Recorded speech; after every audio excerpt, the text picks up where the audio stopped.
Good afternoon from Cascais in Portugal. We are at Cascais Marina where the wealthy and the rich are hanging out today. Beautiful day. Lots of nice yachts, fancy cars. People are dressed up, great restaurants, fancy menus. So I guess it's good to be wealthy. My name is OJ Figani and I'm glad to be with you today. We're going to be discussing the wisdom of money. Once you earn money, I like the option of investing and saving that money initially till it starts working for you. When we talk about saving, typically it's good to save 10 to 20% of your income. And when it comes to investing, it's better to be risk averse and invest in proven tools that have historically done well. Again, my suggestion always is real estate and different ways to get into the real estate market, and potentially anything that would hedge the inflation, including safe stocks, dividend-paying stocks in the stock market. Maybe 1,000 years ago, our requirement for having a good life was way different than today. The main criteria were probably finding a meal, feeding yourself, a shelter, avoiding danger, maybe wild animals. And basically, that was pretty well a good, prosperous life. But today, things are a bit different. We are bombarded by advertisements. We watch social media, how the wealthy live, and continuously are under pressure to perform. And unfortunately, a lot of it in a materialistic way. Your success is measured by what you wear, but how you live, where you live, the car you drive. So there's a lot of pressure unnecessarily for us, especially for the youth today, to think that they need to perform to a certain level and certain standards.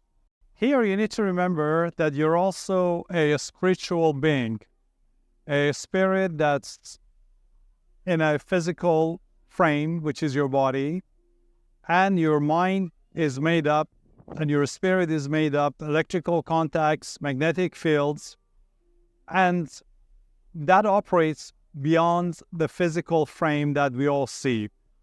And that mind, that subconscious, is actually programmable and very sensitive to the input that you give to it. So if you feed it positively, it starts acting and operating positively. And the reverse is also true. Once you feed it with negative thoughts, that starts to become a negative field. Positive thought in life always will help you to envision and materialize the person you want to be. Okay, you have to be careful in that image, the person you want to be. But once you decide that person you want to be, then you need to start to work on letting your subconscious know who that person is. So the next step is evaluation.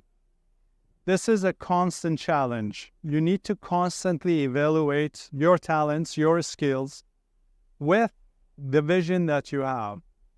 This evaluation entails that you find out whether your skill sets, whether your abilities, whether your time frame is realistic and within your capabilities. You could do it, you could get it done. So there's no point to envision, educate yourself, and then not be able to evaluate your skills, your potentials against that person that you want to be. And as you progress in life, that vision might change, your abilities might change, so that constant evaluation remains as a means of making sure you're on the right path and you're maximizing your abilities and your capabilities. So the next step is energizing it. When you plant a seed, you need to make sure that the seed is chosen properly, the ground is fertile, you have water, you have sun, and you'll be looking after it till it comes to fruition. Same is in your mind. Once you have got an idea, once you have evaluated the idea, once you have studied it, once you're sure about it, then you need to energize that idea in your subconscious mind. It's not an easy process because it takes practice, it takes conviction, and it takes doing.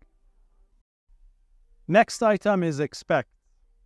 When you expect, is to give the universe a signal that you're ready. It's sort of a contract between you and the greater forces that you're now willing, capable, and able to receive.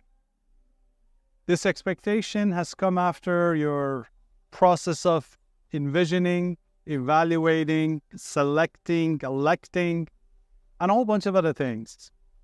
But the faith to expect is something that you need to develop as well. You need to let the world know that you deserve it, that you're ready for it, and that expectation is a part of your manifest. Endurance, enduring and being persistent and consistent. You've done everything you could, and now you have to just keep plugging at it. This is how the universe works with you.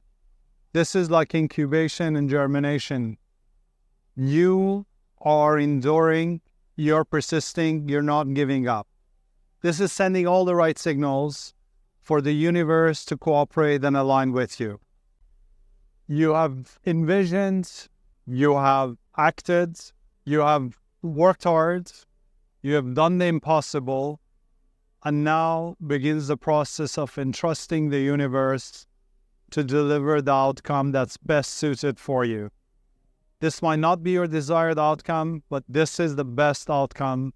You should respect that, and you should trust that this is the right path for you. Enlightenment. Enlightenment is where you're prosperous, you're happy with the state you're in, and also you have a willingness now to help others get there. Enlightenment is a state of mind as much as a state of physical wealth and position. Enlightenment is where you want to be all your life, is where that you have accomplished, your accomplishments are to your liking. You don't need anybody's approval. You're blessed, you are lucky, you are grateful, and you look forward to contribute to other people's well-being and prosperity as well. We have a prison, and this is not a physical prison, and that's the prison of thoughts. Fear, pessimism, and negativity. They drain energy, enthusiasm, ambition, hope, and faith. The result is a joyless, uncreative, and unpurposeful life. On the other hand, positivity, positive energy that's created by passion will help you manifest your goals. Negativity is only a noise that distracts you.